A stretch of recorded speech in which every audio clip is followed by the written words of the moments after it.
Esselamu Aleyküm aziz ildeşler. Selamu Aleyküm Aydın, hoş geldin. Aleykümselam Kemine. Salam vatandaşlar.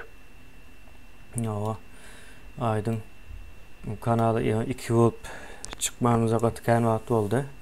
Aslan son bir hepteden eğer çıkıvan bilemiz yok elimizde hemen. Aynı şu tayda vaat tapıp şu mesele var adı. Gurrun edelliydik. Orsaydın neme vardı asıl niyeti. Açaçan orta serip koyarlar da. Hazır onun nemelerini görürüz. Kicicek bir analiz ederiz. Taze Türkmenistan'a doğru gittikçe o kavir zatlarım yüze çıkıvuracak, çıkaymalı hükmen surattan. Sonku dövrde Afganistan'da Taliban'ın hareketliği var. Yani Afganistan'ın geleceği ne değil ya, ne belli de. Daşından seyretsen ne belli yani Afganistan'ı tazeden Özbek bitlerine göre şekillendirecek bolyanlar var. Yine hemmesi yani şu daş dövründeki komşularından tut Atlantika'nın ağır çetindeki Nemeçelli, Amerika çelli. Yani esasen Amerika vardı bu işin başında. Yani yine şu tayda aydın yine haber kanalları Taliban hakkında haberler dinleyen vaktin her yurt Özbek bidine göre haber ediyor. Yani Özbek bidine göre Taliban'ı tanı diye. So yine bu tayda Orsam Özbek bidine hasen belli etti şu sonku nemede. Yani şu Taliban'ın hareketlilik yağdayında.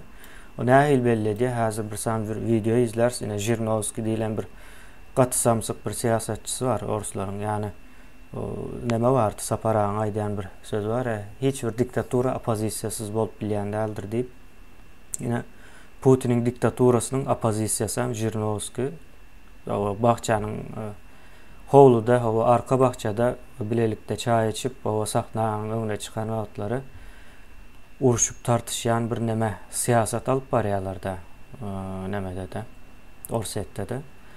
Indi şu Jirnovski'nin nemesini dinlerse az vaattan yani iyilleşlerimize mazrak o üç versinler. Indi bu tayda şunu dinlemenke yine sizin yerinize fikirlenecek bolyanlar var. Yine siz fikirlenmeseniz biz fikirleniriz diyilen yalı neme de. Hem işe de bağır o daştan düşman değil yani daşkı güçlerini yani şön yal bir nemeler var. O zatlar hem işe bolmalı yani içinden özün goranıp bilmeyen olsan yine de senin özün günahkarsın. O sebebi senin bir gün güçlü olan vaktin daş dövründekilere təsirini getirecek olursun. Bu katı tabii bir zattır. Şunun için nemeden daştan hücum edenlerden katı görmeli değil. Yani içinden goranıp bilmeyen olsan yine bu yanlışlık şu tayda da. Yine Orsaydın bir arzuğu var. Şu Sovyetlerde edip bilmediği bir neme var da. Sovyetlerde bütün bay yani yerin aşağında üstünde baylıkları olan yurtlar elinde tüyönü ulanıp bilmediler. 70 yıl geçmen o Sovyet Soyuzu dargadı. Yani düğünden yanlış ideolojiyanın üstüne vurupturlar. Şunun için iktisadiyeti yanlış. İçindeki kuruluşları yanlış. Neyerini tutsan yanlış aslında. Düğünden adam tabiatına doğru gelmeyen, layık gelmeyen şekilde kurulan bir sistema. Sovyet Soyuz deyilen bir neme. Indi şol vaqt yitiren nemelerini hazır Orset arzu ediyor. Yani şu Azyalılar diye Orta Azyalılar yani Merkezi Azyalıları yeniden sömürsek şoların bütün baylıkları bize değişli olsun. Olaram bize kömek etsin öz baylıklarını bize vermek için kul olup işlesin diyen yalı bir arzu var bu. Şu an durmuşa geçirecek olan nemelerde. Indi şu Taliban'ın nemesi vardı. Hem işe şunu yal bir haber edendirler. Yani Taliban hareketlendi o Merkez Azya hop aslında biz kömek ederiz. Bize gelirler. Diyilen neme var yani aslında düğünden onun yağlı değildir. Orsun bir arzuudur. Yani şunun yağlı bir yağdayı olsa da bizim ayağımıza gelse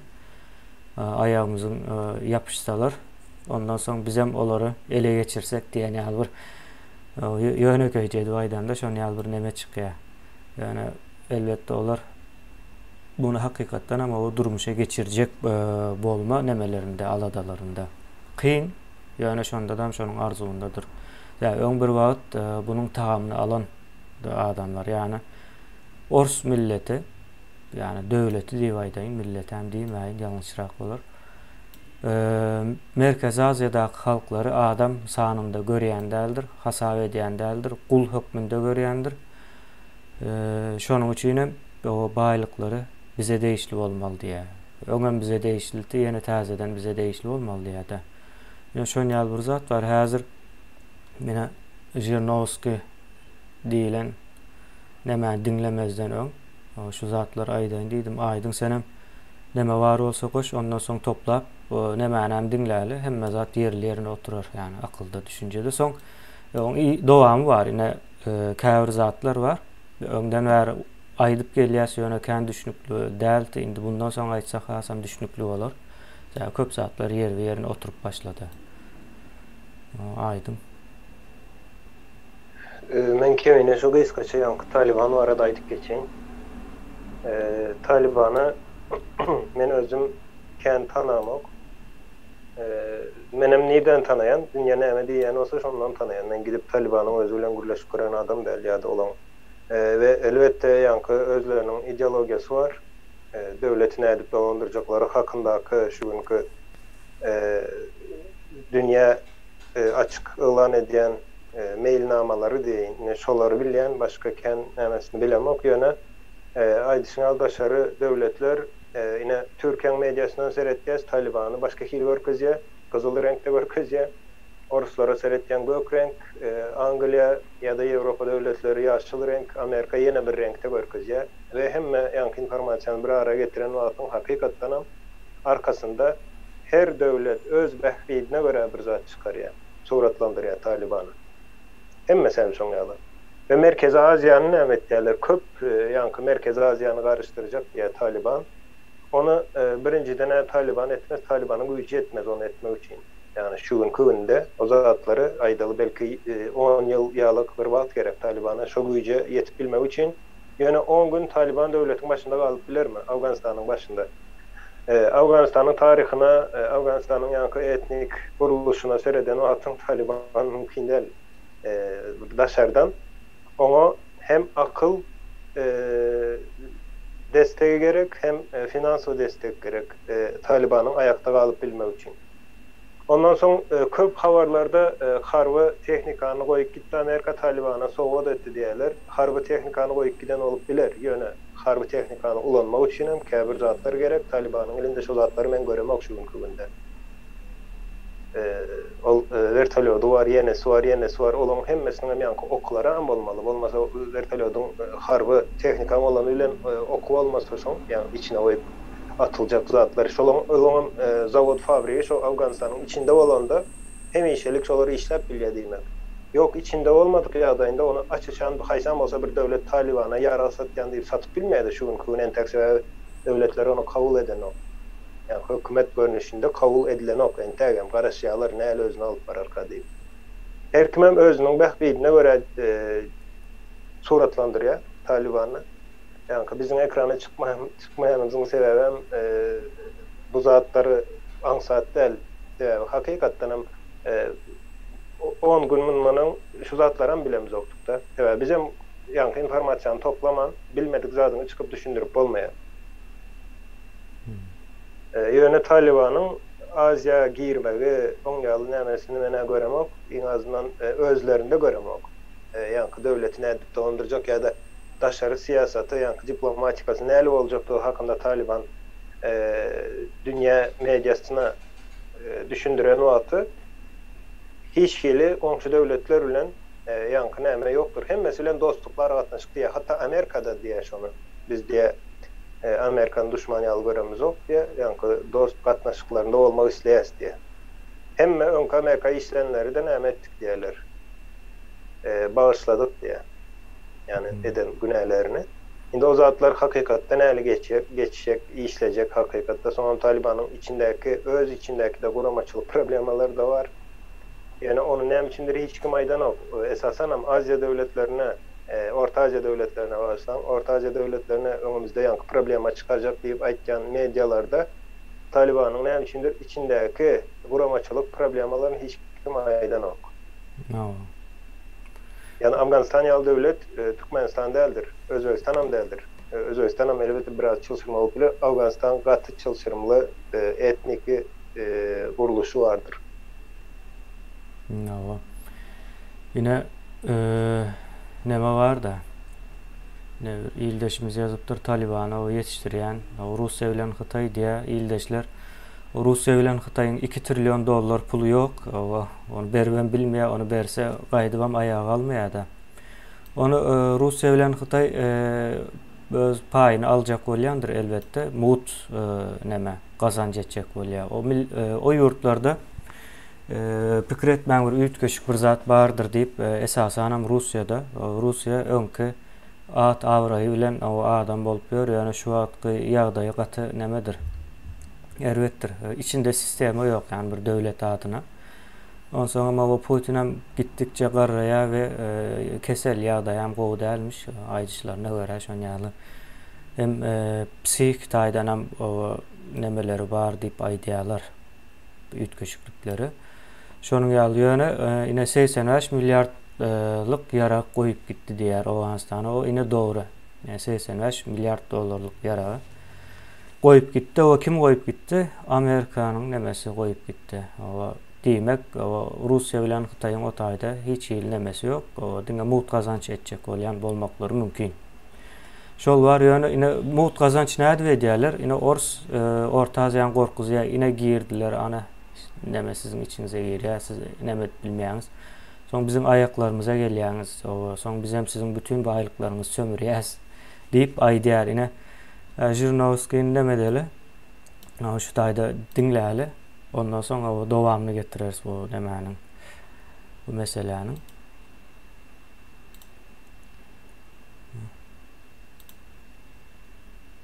Я имею в виду вхождение в состав России без учета этнической составляющей. Вы просто субъект России. И развиваться будете в соответствии с вашими возможностями. Ничего Москва больше никому давать не будет. Ни одного рубля. Но эти регионы очень богатые. Там вся система элементов Менделеева. Там огромные залежи урана, газ, нефть. Все, что нужно для развития любой страны, там есть. Там юг, там очень много фрукты, бахчевые, очень много шерсти, мяса, кожи. То есть все то, что у нас на севере не хватает, там в избытке. Там кожи зарывают землю, сжигают.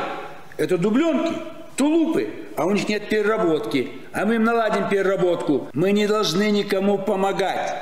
Мы будем оттуда выкачивать все ресурсы до последнего камушка, до последней капли нефти, газа. Не захотят, пусть погибают. У них выбора нет, или их уничтожат варвары с юга, с Афганистана, или они станут частью великого государства, где у них будет полная безопасность. А мы давать им больше никогда не будем. Это делали коммунисты. Вот они хотели доказать, что если красный флаг, коммунистическая партия, все, вы будете жить лучше, а русские подождут. Это и была главная причина распада нашей страны. Русским надоело кормить азиатов на всех наших южных границах. Поэтому, когда я говорю присоединить, я не имею в виду взять нахлебников, иждивенцев, мародеров, захребетников. Я говорю о том, что это будет наша страна. Там будут русские губернаторы, русская полиция, русская армия, русские прокуроры. И любой, кто заикнется о какой-то независимости, будет пожизненно сидеть в лагерях на севере. Aydın. Şu ayda yine birinci videomuz utardı. Yine näme yani açık ortada da hem mezar. Bizim maksadımız diye şu ayda Orta Aziýanyň iň soňky daşyna çelli almak diye. Olaryň elinden hiç zat gelmeýär. Önümçiligine biz edip beres olar diňe toplap bizim elimize tawşyrsyn diýdi. Öňkü neme bir tarapdan hem Sowet Soýuzynyň başarısız bolanlygyny aýdýar. Beýleki tarapdanam biz ýenedem şu Sowet Soýuzynyň edeni işini etjek diýär, ýani sömürjek diýär. Bu milletler sömürülmeli diýip aýdýar. Şonuň ýaly bir näme öňe sürýär.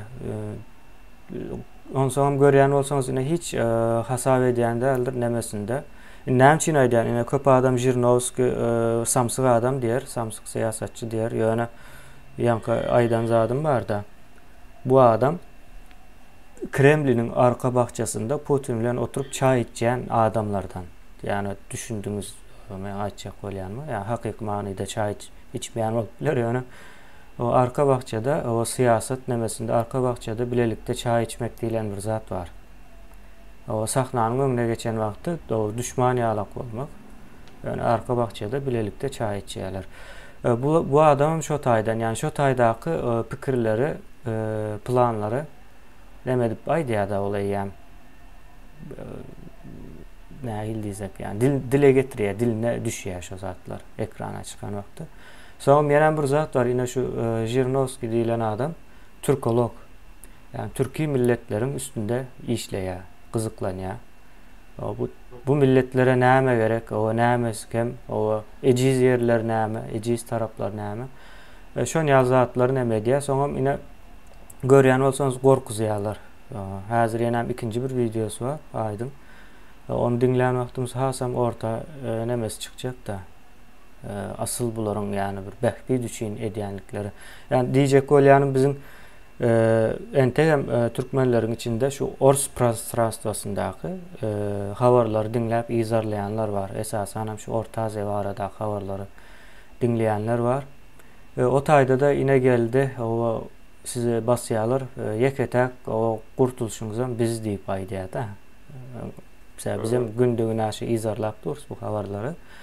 Yani hakikat bilen känbir neme deyip darayan yeri yoktur. Sebäbi beýleki döwletleriň habarlaryna sereden wagtyň o Orta Aziýa baradaky bir nemesi yoktur, analizi. Sebäbi Talibanyň entek o başa getirilmegindäki asyl maksadyň nämeligini o bunu bilip bilmeýäňiz yani. Şu wagt bilip bolmaýar. Çaklap bolar ene. O şunun ýaly bolup biler, bunun ýaly bolup biler, ýene bir zat diýip aýdyp bilerler. Ýöne wagt gerek azrak o görmeli, seretmeli. Yani elbette bir näçe teoriýalar var häzirden hem. Şon ýaly ildeşlerimiz hem öz pikirlerini ýazsyn. Ine bir Jirnovski diýilen bir o samsyjak Orsuň siýasatçysam o Orta Aziýany, o türkmen özbegi täjigi hiç haýsyny hasap eden ok yani görýäňiz.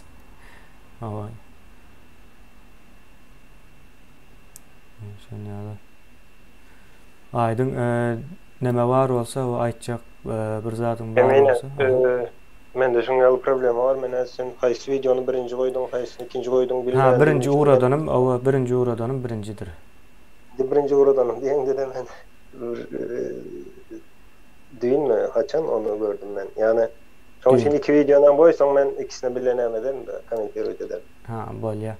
Ben hazır o ikinjiyi näme goýaýyn. Yani şol bir video ikiye böldüm sebäbi ikisi azrak başgaçarak temadan girýär da.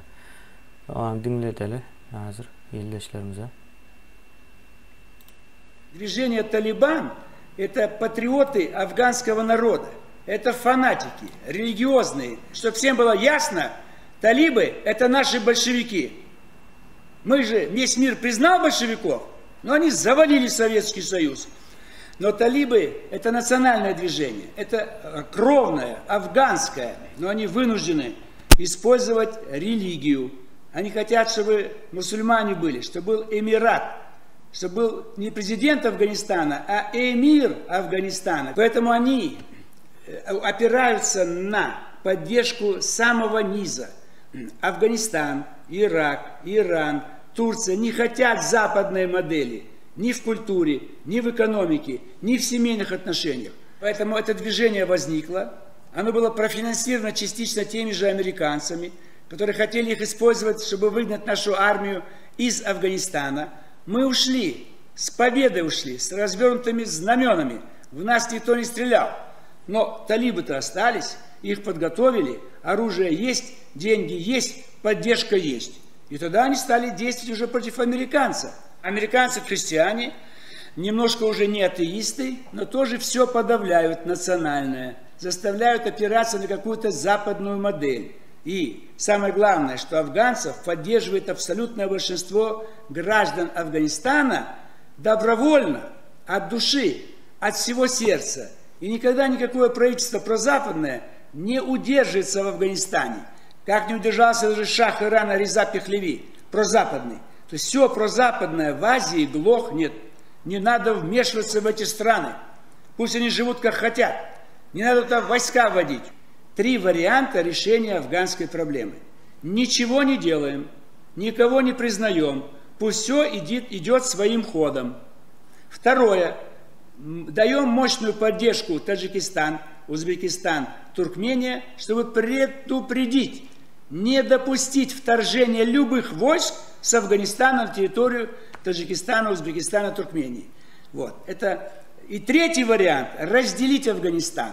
Северная часть Афганистана – это наши таджики, узбеки, туркмены и харазейцы. Харазейцы ближе по языку и укладу жизни к Ирану. А вот та часть Афганистана, где живут те же таджики, что у нас, те же узбеки и туркмены, надо разделить. Я это еще был в Америке, говорил им. И они говорят, да, давайте делить Афганистан. А основная часть Афганистана – это пуштуны. Им близок народ Пакистана, тоже себя считают пуштунами. Вот они объединятся, и будет Исламская республика Пуштунистан. Они об этом мечтают. Не мешайте им. И пусть будет Пуштунистан между Индией и нашей Средней Азией. Вот 3 варианта. Если будет вариант ничего не делать, то в Среднюю Азию ворвутся банды, ИГИЛ и все остальные, которые будут концентрироваться в Афганистане. Проблемы не решены. Бедные, безработные, голодные. А рядом богатый Таджикистан, Узбекистан, Туркмения. Они ворвутся, будет резня. Но когда через какое-то время сбежавшие оттуда руководители, допустим, в Москву или, там, не знаю, в Саратов, обратятся с просьбой к главе российского государства принять в качестве губерний в состав России, мы их примем, защитим и очистим Среднюю Азию от всех экстремистов, радикалов и всех фанатов. И у нас будет Душанбинская губерния, Бишкекская губерния, Ташкентская, Ашхабадская, Чимкентская.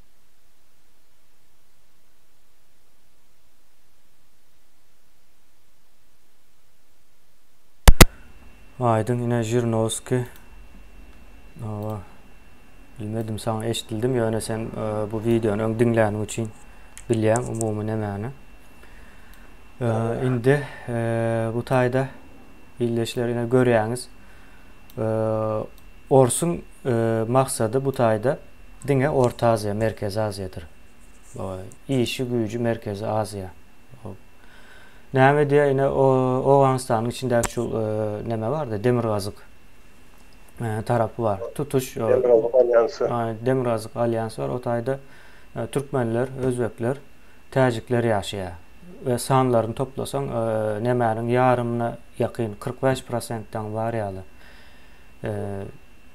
Asıl Owgan diýilen näme ýok, bir millet ýok. Owgan diýilen bir millet ýokdur. Bir yurt döretilipdir Owganystan diýip, ýöne bunyň içinde o Peştunu var, soň Hazar nemeler var.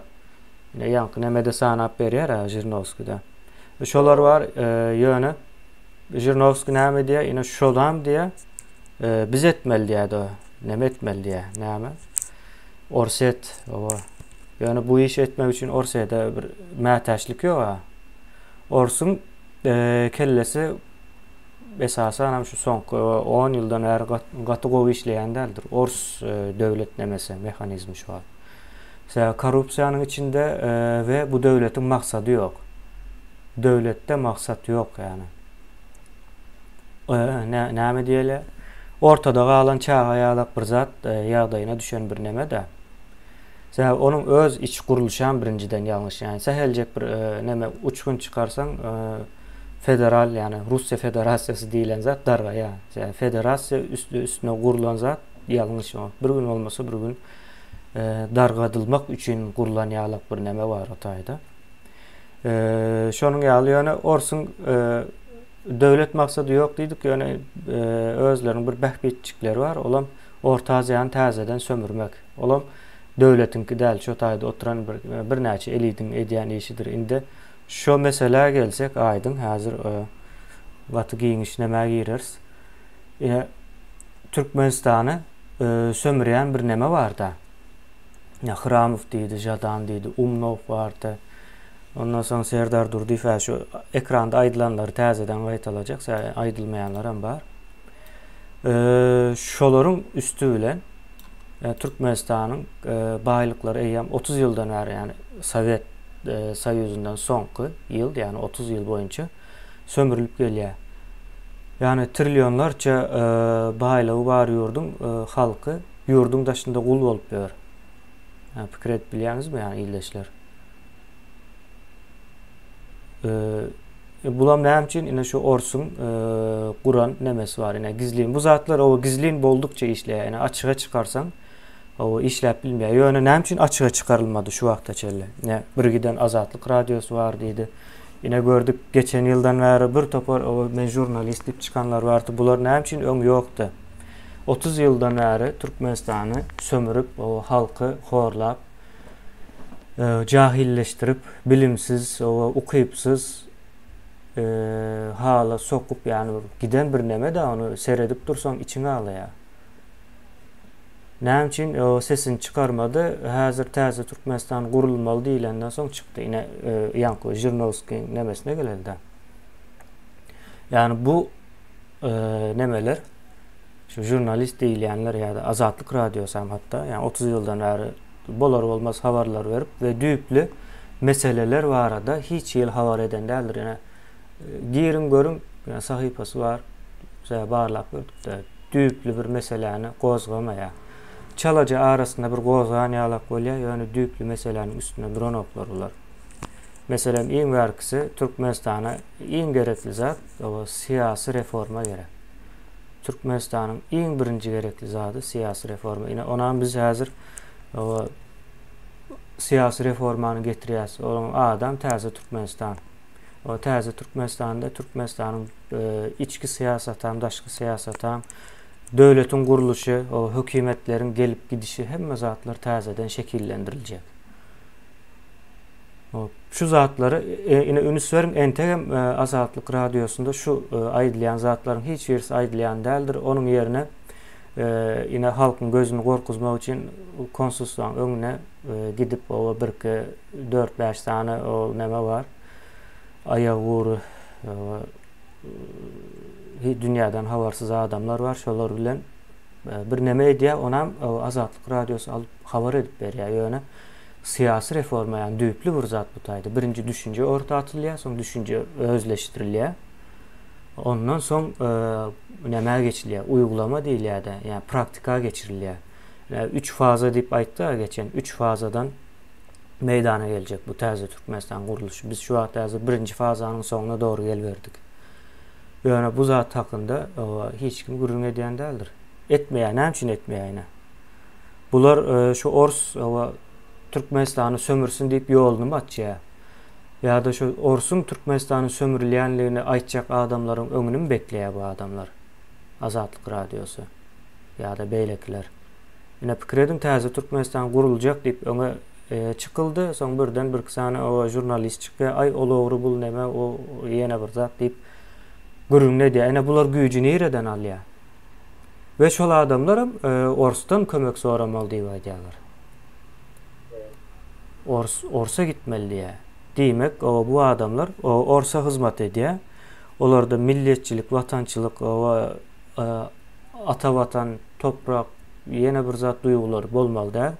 Onlara dine bir 5-10 manat ya da ne aydalı bunu açık yıllık 50 bin 80 bin dolar yeten olmalı. Bütün halkın o kana bulamak karşılığında. Şonun yağlı bir neme var. Yine biz yöne yere görkezemiz var. Kurbanoğlu, Niyaz, bunlar kukla. Onların arkasında Hramov yine bir zat var. Hramovlarım yine Orsa'da arkasında ya. Yani bu zatlar gizliğin ol ya. Şu vakta çelle o hiç kim haber olan değildir. Bu zatlar gizlin bolduğuça işleye. Açığa çıkarsan işlemeye. Şonun için hem Azatlık Radyosu açığa çıkarmaya, açığa çıkaracak adamlara o interview almaya, yeni bir zat etmeye kesiyorlar. Yeni bir zat ediyene sapara haydiyor. Ne çeyizek baran olsam o kesip demetmeye sonra o Azatlık Radyosu'na barmağımı koydum diye yani. Sesini duydurup bilen ok diye Türkmenistan'ın içine. Bir tane radyo var. Yurdun içinde az olsa adam dinleniyor. Yani önkü köyüne baktılar aydiyordu. İnternet entek Osmanlı. Yani Azatlık Radyosu şunun önünü bekliyor. Yani hakiki bu taydaki ideolojiyanın yayıramanın önünü bekliyor. Bu zatlar yine fikirleniyorum. Mesela biz şu an 2 yıl deyip aytsam olacak. 52 yıl olmadı. 1,5 yıl. 1,5 yılın içinde katı kən zat ütköttük. Ve bundan sonra has köp zat ütkedilecek. Yani näme üçün bir giden Türkmenin hakkını, hukukunu koruyan nemeler var. Havar kanalı var. Yine Azatlık Radyosu ya da şoňa benzeş insan haklarını koruyuş nemesi boyunca işbirliği edýän yani insan hakları bilen grant alýan yeniden bir kısan, bir adam, iki adamdan ibaret kuramalar var. O näme üçün bular nemetmeye. Ertir bir gün aydalı yine Kıba'nın arxiv açılsa ya, açılmağına da gerek yok. Bunun izini izarlasan tap bolýar da ona kıyın değil bu zatlar. Bu adamlar son näme deyip cevap verecek. Yine Taliban bilen gorkuzýarlar. Aslında Taliban bunu edip etmeyeceği belli değil. Onu Ors bilip bilmiyor. Ors'un onun ýaly nemesi yok. Ors bilip bilmiyor. Yani Taliban bilen halkı gorkuzýarlar. Diňe kömek edip bileceğim biz diye. Yani şunun ýaly bir zat var. Hiç haçanam o yurdun daşından kömek almaly değil. Yine garaşsyzlygyň nemesi vardır. Garaşsyzlyk diýilen bir söz var. Şoň garşysyny işleýän. Konstitusiýa var. Konstitusiýanyň içinde garaşsyz diýip ýazýar. Hakykatda däl ýöne ýazýar da sen şo ýazgyny görüpem hemmäniň gözüniň öňünde başga bir ýerden kömek soraýan bolsaň sen özüň hem etmejek bolsaň o dogry zat bolmaýar. Gelecekki nesil üçin watan goýman gidýäňiz ýani orsa tapşyrýaňyz gelecekki nesliňiz hem sizin orsa gulluk etmekden, gul bolmakdan halis bolarlar. Ösmezler yani o Demirgazık Kareýa ýalak bolar. Aydın ýa şu Demirgazık Kareýa'da kimin önümü şona maýdyk ki? Demirgazık Kareýa'da Orsun önümde yani. Orsun önümde. Hatta aydın yeni bir zat var. Yine Vietnam'a nemede kömek ettiler o Vietnam uruşunda Amerika arasında. Sonra Vietnam belli bir dövür nemette komünist rejim boyunca dolandırıldı. Yani Vietnam uruş dövründen hem has beter olupdur da. Çok uruş gutar ya. Son Orsun komünistik nemesi gelýär, düşüncesi gelýär. Olar arkadan komünizme göre devlet dolandırýarlar. Gysga bir wagt, ýöne şu gysga wagtyň içinde ýurdu batyrýarlar. Vietnam uruşu wagtynda uruşun içinde batmaýar, uruşdan soň batýar. Şonu azat bolup bilýärmi?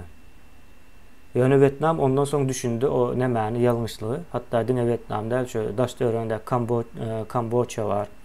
Ondan soň Filipinler var. Yeniden şoňa benzeş bir kısana näme ada ýurtlar var da yani denize yakın olan.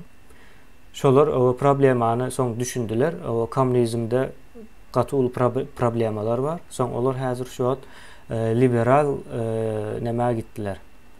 Açyk aýdaly näme diýilýär ona?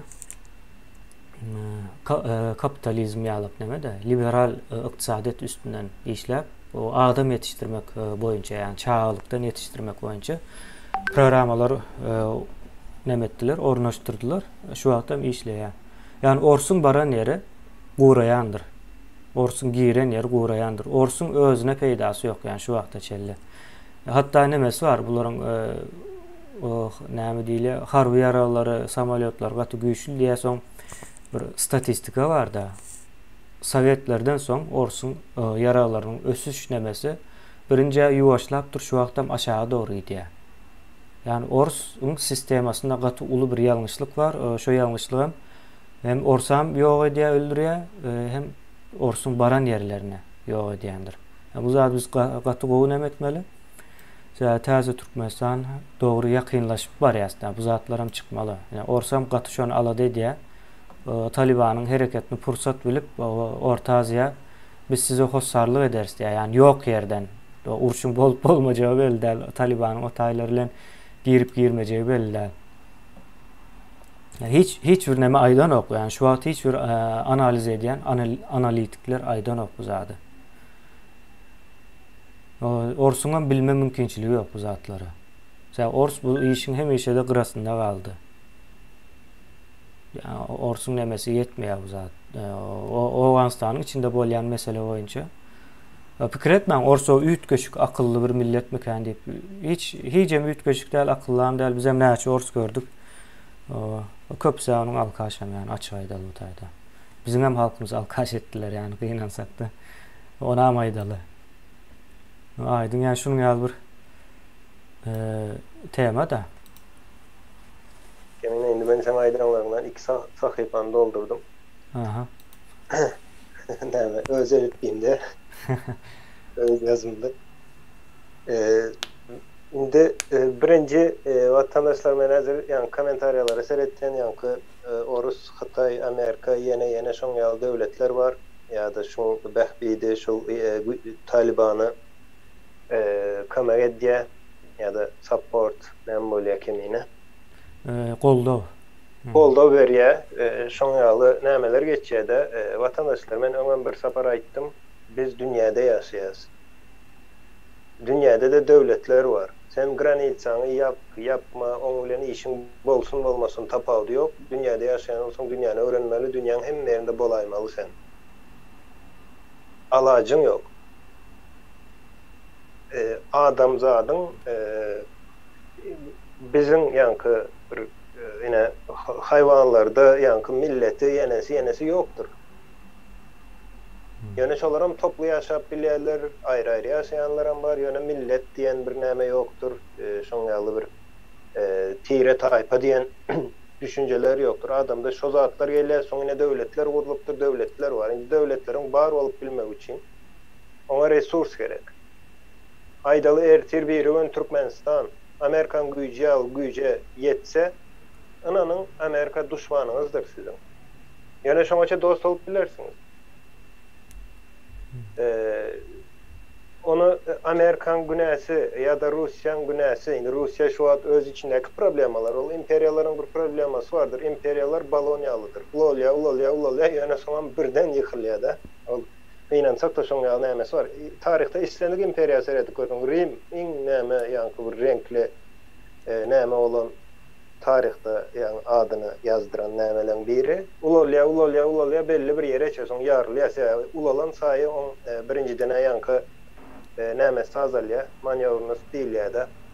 Ýani häzirki dilde biz ona reforma diýäs. Russiýa 30 ýyl boldy bir sany reformany dogry, efektivni we peýdaly şekilde geçirip bilen däldir. Bir sanasyny geçirip bilmedi. 30 ýylda. Näme üçin sebäbi territoriýa uly, dürli ýanky nämeler var, milletler ýaşaýar içeride, dürli diller var. Yani kıyın çoğun için. Ulu olan sayı için kıyın olaya yuvaş hareket etmeli olayan. Yuvaş hareket etmeli olayan. Problema şotaydı. Onun için hem katı doğru sistema saylamalı. O komünizm bilen näme edilecek zat değil. Ya da men kapitalizmem diye açacak değil. Ya da liberalizmem diye açacak değil. Olur yöne koyu bir düşüncelerden ibarattır. Hiç haysam 100% doğru değildir. Vaqta göre, şertlere göre ve toplumun yani adapt olup bilmek için şona göre sen uygunlaşmak için sen şona göre sistemalar düzmeli olayan. Şon yalıdır. Yani Şuwediýa sosyalist devlet diýip aýtdy. Amerika takylar sebäbi Amerikan düşüncesi şon yalı. Yani Şuwediýa sereden wagtyň ýanky liberalizmem bar şotayda, komünizmem bar Şuwediýada. Yani garıştırılan şu zatlaryň hemmesi.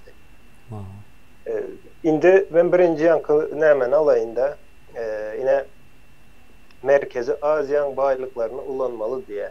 Zhirinovskiy bize näme diye? O tayda diye seredin Merkezi Azya, bizim Merkezi Azya'mız diye. Naša Srednja Azija. Yöne halkına gezek gelende näme diye olar diye o tayda diye bir diye aydıp bilmez näme var adı diye öz baştaklık var adı sesini çıkarmaya hakkı yok diye. Ne görüyorsunuz mu? Yer demek merkez azı deyip göz önünde tutkan zadı toprağın, suyun, sonra Mendeleev'in tablitası var deyip de ne şu zatları diye almalı diye ve biz şunu diye işledip beriyas oları diye. Esir'deki yalı dine diye komünizmdeki yalı dine olara çörek vermek için nemedemiz yok diye. Olara özgünlüğü özü görsün diye. Biz kömek etmeyiz diye yani. Komünizm nememişin çörek verenmişin. Komünizm dövründe de hem yol başçılar Moskva'da mı uğradılıyordu, Moskva'da mı oyluyordu. Onda demek komünizmde sen şu tane peydalanıp bilmedik olsan ol yine Azyan güneysi değil.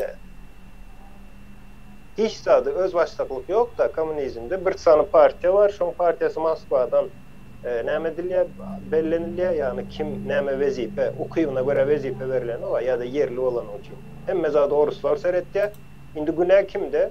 Şol döwür önümçilik bolmanmışyn. Önümçilik bolmanda günä kimde? Aziýanyň halkyndamışyn. Näde düşünmeli? Şu gün näme diye biz de o zatları işlep bilýäs. Indi Rossiya egneşigi yani İtalya, Xitay var. Türkiye var. Egneşigi şu taydan alýarlar. Yine özleri işlep bilýärler olar yine. Sen de nämen çymaly ver bizi işleýäs diye. İçinde Russiyan firmalarından Avrupan firmaları köp önümçilik edýär. Onda sen näme edip o taydan gelen resursu işlejek bolýan indi. O 70 ýylyň başaryp bilmediň şu gün başaryp bilermi? Başaryp bilmeýärler. Mümkin değil. Yani kemin aýtdy o teknologiya meselesinde Rusya onu bir öňe näme der. Ýöne ýalňyş mı bu zatlar? Russiýanyň düşünjesi ýalňyş mı? Ýalňyş değil. Doğru. Kim üçin doğru? Özleri üçin doğru. İstendik näme sereden wagtyňyz zaman vatandaşlar şoň ýaly sereden Amerika düşmandır, Awganistan düşmandır. Ýok, hiç kimin bir-biri bilen düşmançylyk ýok. Ýöne şert şonu sana talap edýän bolsa sen düşman bolmak mejbursun. Dünýä bir stana. Şoň üçin gaçyp bilmeýäs başga ýere. Biri gelip sömürjek bolýan bolsa sen resurslaryňy hökman suratda düşman bolmaly bolýan. Başka çıkalgan ýok, başka Türkmenistana gidip bolmaýar. Biz ýöne elbetde ýene gaçyp gaýdyp durýar taşar ýurtlara. Okuw diýip, iş diýip, ýene bir zat diýip gaçyp gaýdyp durýar. Ýöne o mesele bilen gaçyp sen meseleni çözüp bilmeýän. Döwlet meseleleri oň ýaly çözülmeýär. Ondan soň ýene ýanky nämede Türkleri öğrenýär da ol adam. Hakykatdan öğrenýär we bir tarapdan hem şoň fanaty Türklerin ol adam gürünlerinden hatta sesiniň ýa-da intonatsiýasyndan hem belli. Ol bilýär Seljuklu nämeler edipdir. Ondan soň ýa-da nämenem gatlyw bilýär Osmanlı imperiýasyna gatlyw bilýär ol adam. Ve Türkler şoň ýaly bir näme öz arasında düşünüşüp bilen güne näli güýje ýetip biljeğini bilýär, gatlyw bilýär o zatlary. Yani onun arkasında şu gorkan var. Yine bir zady bilýär Türkler güýje hyzmat edýär. Şu Özbek, Türkmen, Kırgız, Kazak, Türkiýede Türkler hem hatta şu Türkler güýje hyzmat edýänligini bilýär. Şoň üçin Russiýany güýç ýaly edip görkezýär. Yani hakykatda däl. Hawa. Asen Mongollara eğer tarih soňam esiri näme berýär-de tarihi referans diýende tarihden görkezip aýtjak bolýar. Bizim ýerlerimiz ine esir döwrüne aýtjak bolýar. Onda tarihe gitjek bolsak seni Russiýada Mongollara o wagt Russiýa diýen näme ýokdy. Mongollara nalog tölemeýärdiler. Onda şu gün Mongollar hem çıkıp talap etsin şu tarihi. Mongollar olar goraýat, kimden goraýat, özlerinden goraýat. Ölmejek bolsaň töle diýeti. Jurnovski şu näme diýe, ölmejek bolsa diýe ayagymyza geler olar diýe. Onda Mongollar hem şu gün sen ýanky tezin oýunça şu zada gidip bilmezmi kemine? Mongol aýdyp bilmezmi? Yani o tarih öğrenilmeli, bilinmeli zat. Ýöne tarihte olan zat gaýtalamaly diýen zat ýokdur. Tarihte hakyny gaýtalasan geljegine nädip gitjek? Şu günüňi nädip ýaşajaksan?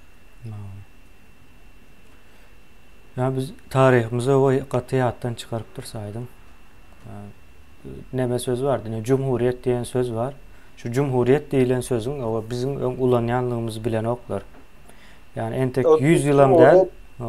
Cumhuriyet diýeniň tarihi hem däl, ne düýünkü zat. Düýünkü zat o. 100 ýyl bolan ok da. 100 ýyl bolan o. Bizim o konstitusiyamızın içinde yazıya Cumhuriyet, yani Türkmenistan Cumhuriyeti deyip yazıya. O yani biz özümüze değişli, ata-babalarımızın ulanan yani 1000 yıllık nemesi var yine şu Cumhuriyet deyilen sözünün. Türkmenin tarihinde 1000 yıllık bir ornu var. Näme üçin biz gelmeli de o 70 yıllık o nemeni Respublika deyilen sözü 1000 yıllık o Cumhuriyet sözüyle ağaçtırmalı diye. Çalışmalı yerine. Mümkün değil onu yazat biz. Onda biz milletlikten ama o çıkıyaz. Eğer şu zatlara o önkü yitiren zatlarımız tazeden izni almasak o milletlikten hem çıkıyaz. Kavirler var yine. Öze o orsa düşmanlığını aydiya, Türkmen aydiya. Yani ulanyan sözler hem orsun sözü. Sen ona o önkü ata-babalarımızın ulanan sözlerini getirip koyan vaktin yine bu söz bize değişildi. Hatta bu söz Türklerin sözü diye de yine. Şoňa çelligi diye de yani tarihini bilmesen o öz sana değişli olan zada da iyiye çıkıp bilemok da. Başkaları iyiye çıkar. Başkaları iyiye çıkar. O sen iyiye çıkmasan başkaları iyiye çıkıyor. Bu zatlar şunun ýaly gynandyrjy. Bu mesele şunun ýaly. Yine Ors elmida ama gözü Orta Aziýada, yani Merkezi Aziýada. Onu demetmek üçin yine içimizden dönükler saylaýar. Yani Azatlyk radiosynyň içindekiler Türkmen. Men jurnalist diýip çykyp görenler hem Türkmen. Ýöne bu adamlar näme üçin Orsa hyzmat edýär? O näme üçin hyzmat edýär? Näme üçin o bizim öz yurdumuzu, özümüzün o gurmagymyzy, dolandyrmagymyzy isläň ok. Yani Ors islemän biler. O etmeli, yani onun sebebi daşky neme faktory, yani bizi sömürmek bilen seyretmeli o. Biz hem güýçli bolsak, biz hem Orsy sömürjek bolarys. Ýöne bizim içimizdäki dönükler näme üçin bunu edýär? Bu kemine şu nämemizden gelýär da, ýa-ni güýje hyzmat etmek. Olar şu taýy güýç diýip görýär. Onam görkezip bilýär da. Ruslar güýjü görkezip bilýärler. Sebebi şu SSR, yani Amerikan bir analizi var da SSR'ın gücü nereden geliyor deyip barlayalar da o neydi bu işte oluyor diye barla Moskva'nı Kreml yankı neydi bu işte barlayalar yankı Orta Asya'dan geliyor diye de hem de resurslar gerek olan bir uruş için gerek olan nemeler Orta Asya nemet ya. Şimdi Orta Asya Moskva ne için güç şu Moskva ne için güçlendiriyorsa güçlü deyip fikir edip sonra hizmet ediyor. Yani düşünürüp bilendirin diye umut eten. Aslında şu hizmet etmese güç yok böyle de. Yani hizmet edenliğim için güç oluyor da. Yani son olarak bir sistemanı nemet analizlerde, görkezlerde neçe derece doğru men bilemem. Yani son olarak bir neme var. Analizin neticesi var. Amerika nemesi neden analizinde. Son yine bir zadaydı yine kemine şun ku yine Türkmenistan ya da Türkmenler olup biz näme etmeli. Hatta Türkmenistan diýmeň ýa-ni Azia Merkezi Azia. Merkezi Azia. Türkiye milletler diýeli ha. Özbekistan var. Esasen Özbekistan, Türkmenistan, son Tacikistan var da. Yine şol üçüsü aslında o taýda granitsany olan hiç haýsam granitsa çekmedi. O taýda şol Orslar yine Afganlar bilen İranlar bilen gürleşdiler, granitsa çektiler. Bizi bölen şolar yani. Granitsa gönü ne granitsa şuun kun näl çekilýär. Ýa-ni yerli ýaşaýan näme Ukrainanyň bir bölegi näme şu Donbas var, son Krim var. Şuun Krim. Şuun Krimden Donbas şoň ýaly etjek bolýarlar. Eger içindäki ýaşaýan adamlar territoriýasyny özleri belgilep bilýärler diýen ýaly näme olam Orsun nämesi düşünjesi. Ýöne näme üçindir öňkü Orslar şu içindäki adamdan sonra man gönü ikiye bölüpdirler. 3'e 4'e bir ýaşaýan dili geç bilelikde ýaşap örüne göz öňüne tirsen maşgalan öýüň ortasydan granitsa çekýär beýlekleri soň aňyrky näme değişdi bolup galýarlar. Ýöne ondan soň gatnaşyk dowam edýär granitsa çekilen soň. Ýöne soň ýuwaş-ýuwaş içindäki ýa-ni berilýän terbiýe, düşünjeler dürli olan için olary ýa başga adam bolup galýar. Ve şol olaram aslı yani kim bizim aslımız özbek yani Tacikistan hemmesi bir yerden gelýär. Afganistan taraplara alanlar hem şolar. Indi olar näme üçin häzir aýdaly şolaň içinden hem Talibana goşulanlar var. Näme üçin goşulýar? Görýär hawa güýçlü. adam mereye ayran, menem bir adam özüne yer gözleye vatandaşlar. Menem bir yerlerde bir zadın böyle olayın satsal, näme candar biz. Geke alıp yaşamız yok biz. Bir yani akım bilen ya da toplum bilen yaşayacak bolyasın. Onlar şu topluma geçeceğine hem için geçeceğine. Ve o toplumu özlerine güçlü deyip fikir ediyorlar. Yakın deyip fikir ediyorlar. Yine şu gün Özbekistan, Türkmenistan, Tacikistan. Hem için şolara iyi çıkan o. İyi çıkmak demek sen kültürünü paylaşmalı. Onları düşünmeli. Näme diye bunlar, näme isteye. Beyleki iktisadi katnaşıkların olmalı. Oku çalmalı o taydan gelsin sen de okusun izine gitsin. Yani bilim vermeli. Tapavcı ol matematika, fizika öğreteceğin, näme öğreteceğin o zaman yöne aradaki bağı üzen yağdığında ertirkliğin şol belki de sen düşmanı olup bilirse ve bilen o senin şol bir adamdığını düşünen nokta. Biz hem şoňa olup gitýäs bolşular. Şol neme? Soňam ýanky aýdan açyk neme getireýin ine. Şu häzirki Türkmenistanyň, Özbegistanyň, Täjikistanyň territoriýasynyň daşynda galan türkmenler, özbekler, täjikler ýani Owganistanyň içindekiler. Şo topraklar bir topraklardy. O ýanky ine aýdyň aýşýal Ors geldi Granisany çekdi. Ondan has aňyrsyna gidip bilmedi diýmek o güýjüniň ýetmejegine ýa-da özüne göwün ýeten däldir. O Granisany çyzyp bilen ýerinden çyzypdyrlar. Ine soň halky iki bölýär. Meselem izundanam şu nemäni ýaýradýar ine Owganistandaky türkmenler watanyny taşlap gaçyp gitdi diýe. Ýöne aslında o taýda müň ýyllardan bäri ýaşaýan milletler olar. Doğulan yerlere. O sen Ors gelip şu Granistan çizmedik bolsa, häzirki Türkmenistanyň kartasy has başgaça boljakdy. Edil şonu ýalam Eýran. Düýünden başgaça bolardy. Olar gaçyp giden ok diňe o ara neme Granisa çekdiler. Şonu ýaly bar bu taýda. Onam biz bilmeli.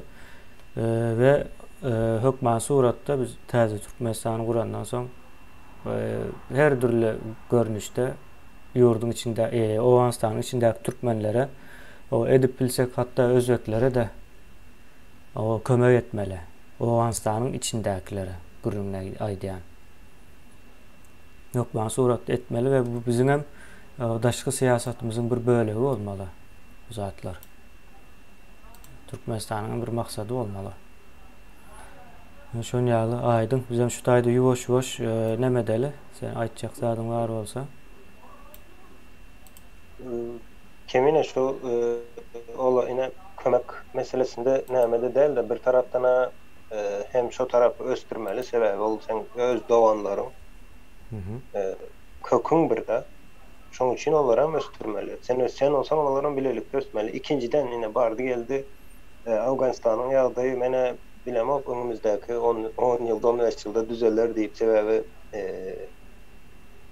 devleti dolandırmak için sayılan uğurları birazcık yanlış yani. On ýaly devlet sembol 21. asırda kemine menen pikir edem o teokratik bir devlet. Teokratik o bolmaýar. Teokratik bolmak. Oýla nireçe gidip bilerler. Yani näçe adam süýşüp bilerler o bilen. Indi şoň üçin o taýda hemişe problem boljakdyr ve o taýda problemaň bolmagyny islemäniň sebebi Awganistanyň territoriýasy we Orta Aziýanyň territoriýalary Xitayň nämesinde interesinde, Amerikan interesinde, Russiýanyň interesinde, yani Ýewropanyň interesinde, sebäbi dünýäň merkezi hasaplanýan bir ýerde. Indi şolaň interesinde olan üçin o taýda hemişe bir problema bolaýmaly. Yani olaryň ykbaly şoň ýalyra problema döretýär, şo güýçler döredip bilýär. Indi şo güýçlerden goranmak üçin seni Türkmenistan'ın edil şoň granitsasında sen haçanda şu Awganistandaky türkmenlere, özbeklere, täjiklere kömek edip şolara hem güýçlendirip bilen ýagdaýynda güýçlendirmek diýende ýarar bilen däl. Häzir uruşlar ýarar bilen az nämesi edilýär. 80% diýen akyl nämesine geçdi. Şolaryň düşünce taýdan, bilim taýdan östüren ýagdaýynda şolar bir tarapdan sen nämen bolýar-da? Näme diýilýär ona? Armor, shield. O neme kalkan ýa-da bufferli zona diýilýär-de. Ne şo zadan bolýar-da. Özem hiç hili uruş näme oň ýaly zatsyz däl. Uruş çykyp bilmeýän şo taýda. ot dürep bilmeyen şu tayda. Sebebi ehli urus näme yankı iç uruslar olsun beýle ki döwletler arasyndaky uruslar iň esas aşağında ýatan zat iqtisadiyet çörek ýemeli diýer sabaka. Ha, çörek meselesi. Şoň ýadyra kimine sorag zat bolsa soraglara jogap bereli bolmasa näme deli? Sorag ýok, o ýyldaşlarymyz öz arasynda da pikirlerini paýlaşýarlar. Bizim şu 1 saat bolmanka tamamlaly. Kän uzun bolsa da köp ýyldaşlarymyz 2-3 günde dinleýär 1 saat 2 saatlyk näme bölüp Yine näme aýdyk geçeli kimine berde näme däldir vatandaşlar öz düşünjelerini hem ýazýar diýen-de biz häzir neşudatlara aýtýan zatlarymyz şu günlükçe biz üçin dogry bolan zatlar ertir üýtgäp biler sebäbi wagt görkezýär. Dinamik ýagdaý bularyň hemmesi. Bizim hemme zadymyz dogrudur diýip kabul etmek. Sesin gelýärmi? Ova gelýär. Yani bizim aýdan zatlarymız 100% dogrudur diýip pikir etmeň, ýa-da ýalňyş bilersiz. Ol bolmaly zat. Hatda biz ine taparaga kimine beýle olanlar gyzlar bilen öz aramyzda oturup çekeleşen wagtam ananyň o taýda ekranda ýaly däldir, kimine bir zat diýer, o garşy çykýan bardyr we o ikisi haýsynyňky dogry onu argumentler bilen görkezmeli etmeli we hiç haçan biz birimiz ine dogry etýäs diýen näme ýok. Ýyňdaklaram şoň ýalyrak geçe ol aramyza atnaşýan nämelerem bilýändir. Şoň ýaly näme bolýar? Bir-birimize garşy agzy ýerdäl diýip pikir edersiniz, ýöne şoň ýaly bolmaly hökmany suratda. Sebäbi ine şu gün görýäs 10 000 eçelini videolar seredilýär. 10 adama ol aýtjak zatlaryň bir filtrden geçirmän aýtmak diýmek aterwet datdyr sebäbi köp adam gynansak da göni kabul edip bilýär-de. Şoň üçin ýani şu zatlara da ümitleriň diýjek bolýan. Ýalňyş bilersi, ýalňyş bir zat aýdyp bilersi elimizdäki ýanky şu günkü informasiýalar bilen aýdan zadymyz ertir gün bir informasiýa goşular üýtgäp biler düşünjämiz elbetde. Awa kimine onda jemläli. Cemler, şu taýda bir sorag bar. Ömer diýen ýyldaşymyz ýazypdyr da. Şonu okaýyn. Biz köp türkmenlere o sizin aýdýan zatlaryňyzy düşündirjek bolýas, ýani olar düşünmeýärler. Biz näme edip o düşündirmeli? Biz düşündirjek bolsak bize garşy gidýärler. Sebäbi jahil bolanlary üçin mikän diýär o. Nemedir ýani düşündirmek? Şuna düşün diýilen bir näme ýokdur. Näme bar meselem o sany 2-2-ni goşup o şoň 4 çykjany öwredip bolýar. O nädip o maşin döredip bolýar aýdaly awtola. O nädip o kitap basyp bolýar, okap bolýar. O zatlary öwredip bolýar, düşündirip bolýar. Ýöne şu düşündirip näme bar? Düşündirmek sözüniň özüni pikirlendirmekde ýani. Şonu edip bolanok diňe aýdyp ýani näme diýilýär hali? Hawary paýlaşmaly, hökmän suratda paýlaşmaly. O kellesiniň bir kenarynda, burçunda galýa. Ondan soň gerekli wagtda ol işine ýaraýar o. Ýa şu wagt meselem täze Türkmenistanyň guruljagyny hökmän suratda hemme kime aýtmaly. Şunuň ýaly nemeler bilen garşylaşyp bilersiňiz. Gülerler, o nädip gurulýar zat diýip ýöne şol maglumat galmaly. Ýene ertir ýerine gurulan wagtda hasam şok bolmaz ýaly iň azyndan 3-4 aý we 1 ýyl mundaran eşiteni bolsun. Şo maksat bilen aýtmaly. Ýöne zor bilen düşündirip bolýan däldir. Mümkin hem däldir. Ahlakly hem däldir. Zor bilen düşündirilýän hem däldir. Şonu ýaly onda aýdyň biz tamamlaly biz şu taýda. Ömer hemen bir zat aýtsam bolarmy? Bolar. Vatandaşyň şu zat bardyr. Birinciden düşündirjek bolýan zadyň bilen garşy tarap näçe derece tanış. Adam tanış däl zadyna hiç haçan düşünüp bilmeýär. Belki sen düşünýän zadyň ýa-da sen öwrenen zadyň aýdaly 10 bilýän zadyndan 10-ny ýaşasa köp bolsa sen oňa hiç zat düşündirip bilmeýän. Yani gynansak da şoň ýaly. O aňyny taýarlamaly da umuman ýuwaş-ýuwaş. Ama edip biljek zadymız bärde sen hem ýanky düşündirjek bolan adamlaryňa ýönekäý zatlar düşündirmek, gaty uly näme girmek gerek der ol. Döwlet meşwerindäki bir zat düşündirmek gaty kyn. Biz hem görýäs onu, döwlet düşünjesi ýok. Hakykatdan hem kim äzrine ýanky kemiň mail adresi nämesi bardyr. Döwlet düşünjesini, döwlet diýen zady dolu suratyny çizip gende düşündirip biljek adam barmy içimizde? Şu wagtda çelle o kitap yazsa da düşündürüp bolmaýar. Çylşyrmydyr. Her kim özüçe düşünýär we düşünýäni ýalňyş bolsa ol gater zat we ýalňyş hem dogry diýip kabul etjäsde. Ine en problemaly ýeri şota ýöne ýuwaş-ýuwaş kiçi zatlardan näme dip düşündirip ýuwaş-ýuwaş olam düşündirip bilýän 100% diýilen zat ýok. 1%-ni belki geçirip bilersiň. Ýöne şolam bir ýanky progressdir.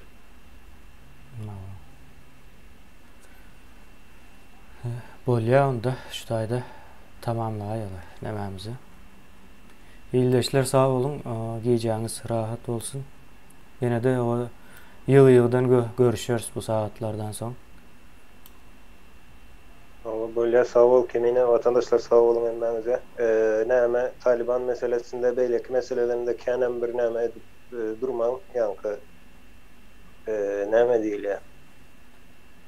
Alad etmäň diýilende gaýgyly bir zat däldir. Sebäbi Russiýadaky adamlarym edil sizin ýaly adamlar, Amerikasam şoň ýaly, Ýewropada şoň ýaly, Ýewropada şu wagt aýdaly bir uly wezipelerde işleýän adamlara seretdiň Awganistandan barandyr ýa-da bir ýerden göçüp barandyr. Aslynda seretmedik görseň Amerikada şoň ýalydyr. Ýene ýönekäý zat Germaniýa ýene iň ösen döwlet ýöne ýanky vaksinany bir türk maşgalasyndan näme gelen aslında Türk olan Erayalı çolar vaksina döretke.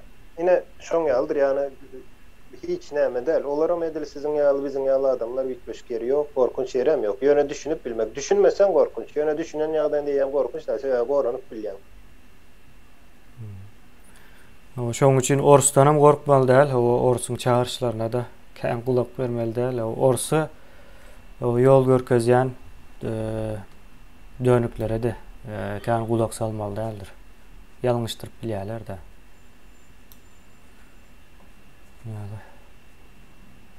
Bolýar onda haýdym, ýyldaşlar sag bolun.